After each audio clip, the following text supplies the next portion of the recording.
Hi there. Hi, I also have water. Oh, nice. Box water is better. What a scam. What a scam. It's true though.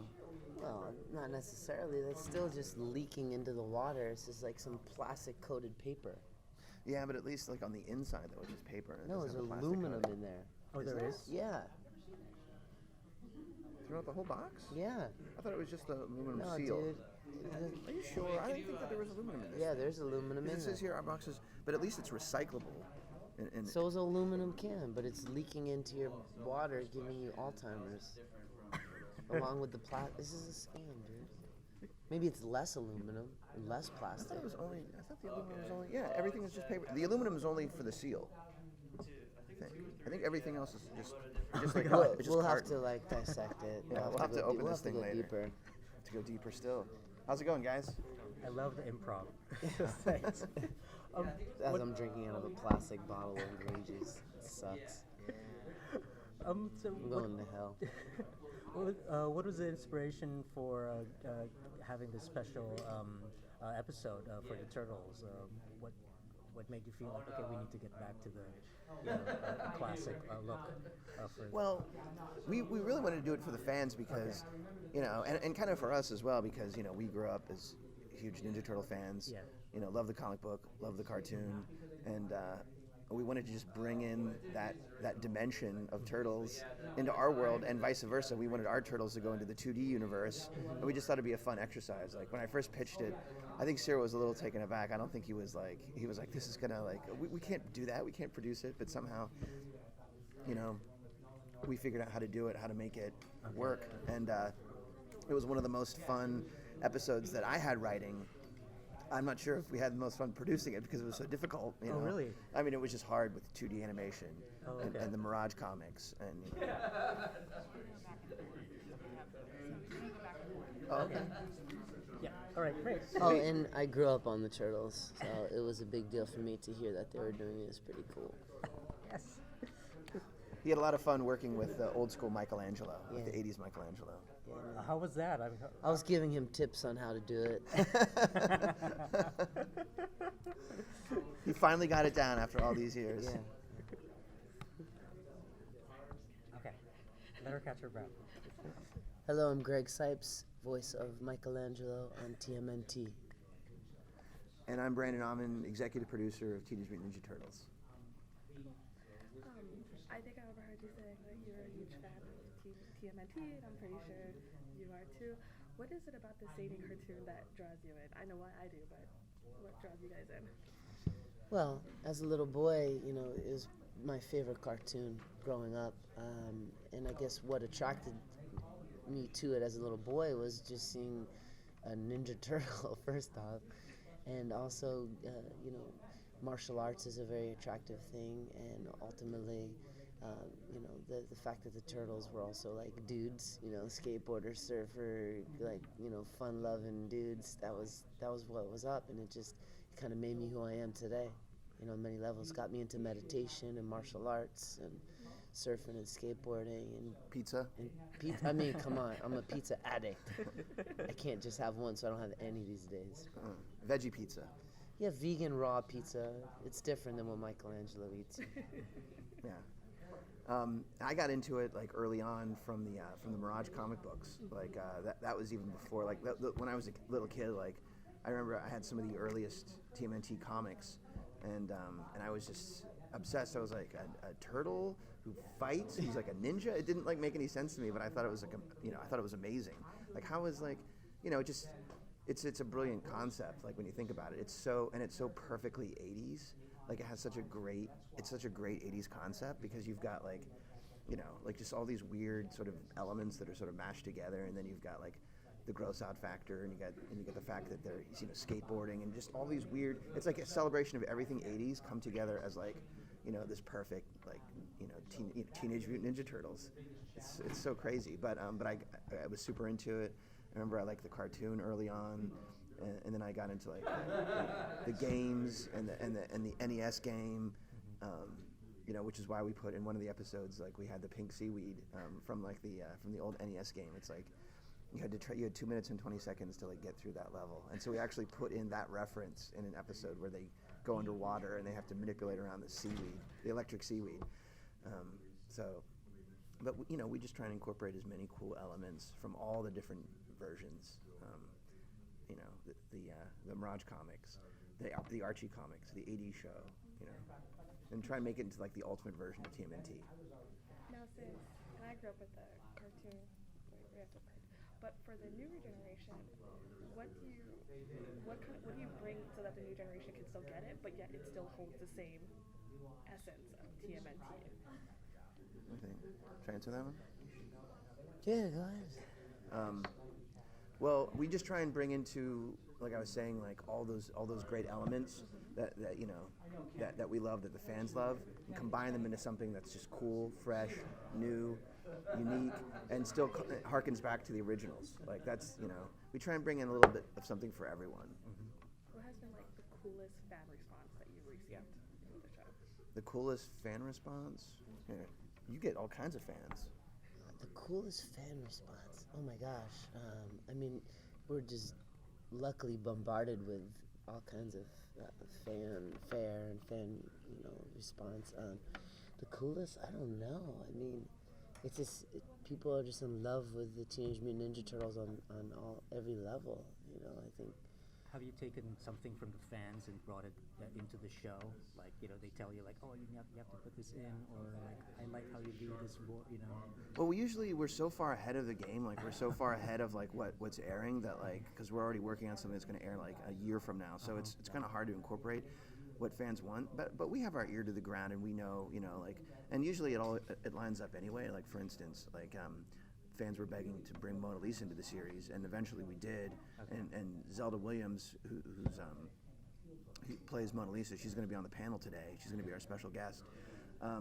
She, and she's amazing. But we wanted to bring her in, and really, it's kind of like other fans will be like, well, can you bring this character in or that character in? And sometimes it's already in the cards, like we're already going to do it. Like so, and other times we think, well, that character's not really right for our version, et cetera, et cetera. So. It's sometimes we'll listen to the fans, but mostly we already have sort of the game plan already like laid out, and we know where it's going to go. We know where the arc is going to go, say in season 4 or season 5, whatever it is, and we know the types of characters that we can bring into our world. We just know what works and what doesn't work. Like a character like Half Court or like King Lionheart may not necessarily work in our series. I mean, maybe it could. If we went like 7 or 8 seasons, then we'll have to start tapping some of those characters, but some of the Archie characters. But fans wanted us to bring in Mighty Mutant Animals, and we'd already planned to do that, so it already lined up.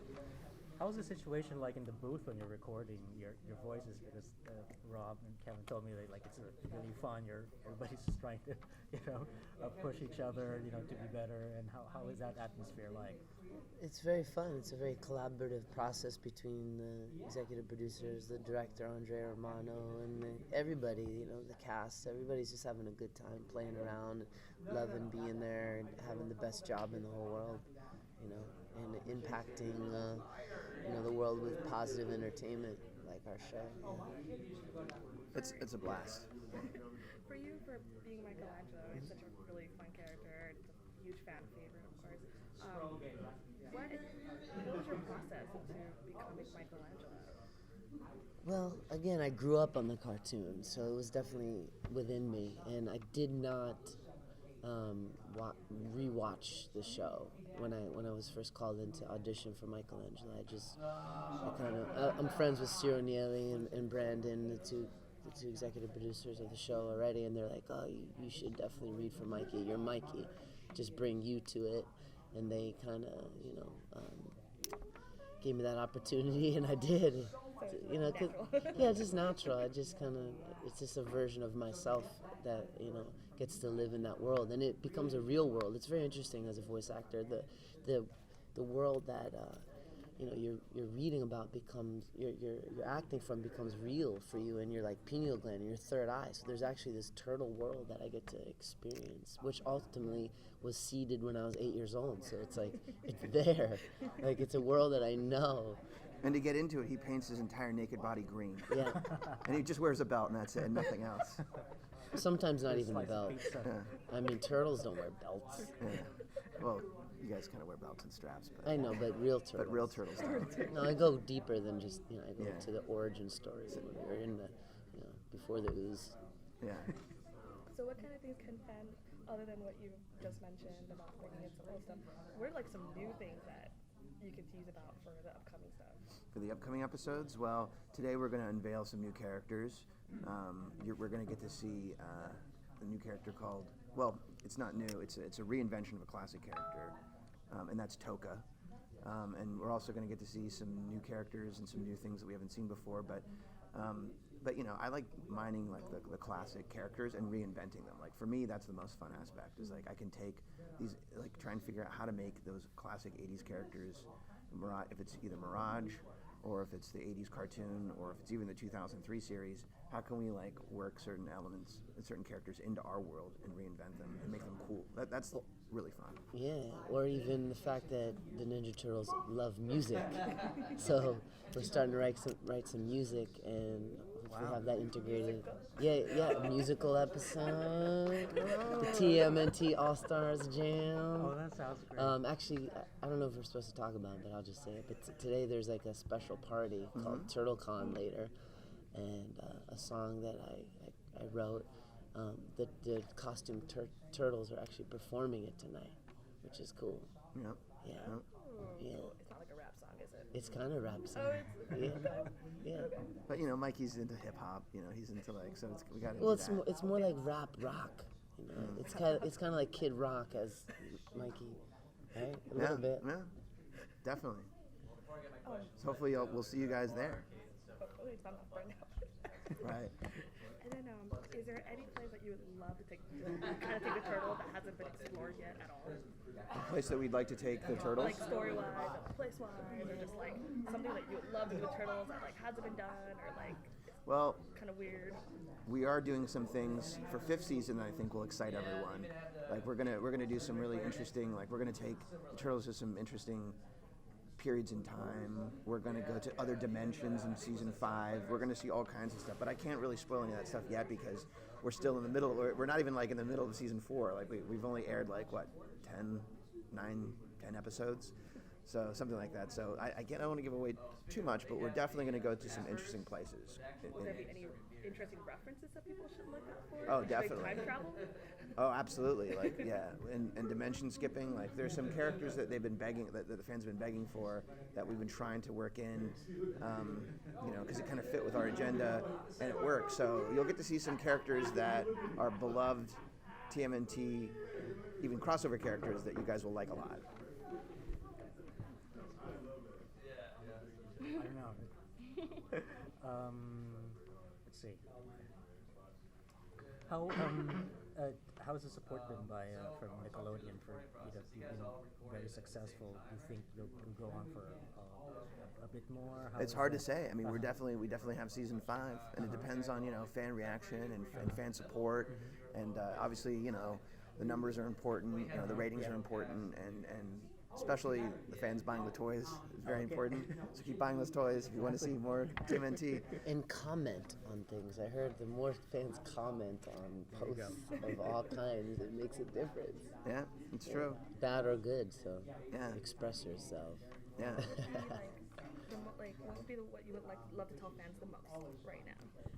Like either to look forward to show, or like you just like spread the love. Like what would you love to tell the fans? Well, anything you've ever wanted, you'll get it, and you'll receive it in a way you never could have imagined, better than you could have imagined every time. And if that has to do with anything Ninja Turtles, then you're on the right track too. Yeah, and I just want to thank all the fans for watching and supporting us and buying the toys and getting into the show. It means a lot. Like the fact that everyone is so supportive, and the show seems to be as as successful as like the classic series, and that's very touching. Like that means a lot. Like the fact that we get so much fan mail and so much love. That's such a great thing. Like, and we really appreciate it. So all the fans are awesome. Yeah, the fan base is pretty amazing. Yeah, fandom is great. Thank you so much. Thanks, guys. Thank you. Thank you. Of course. Awesome.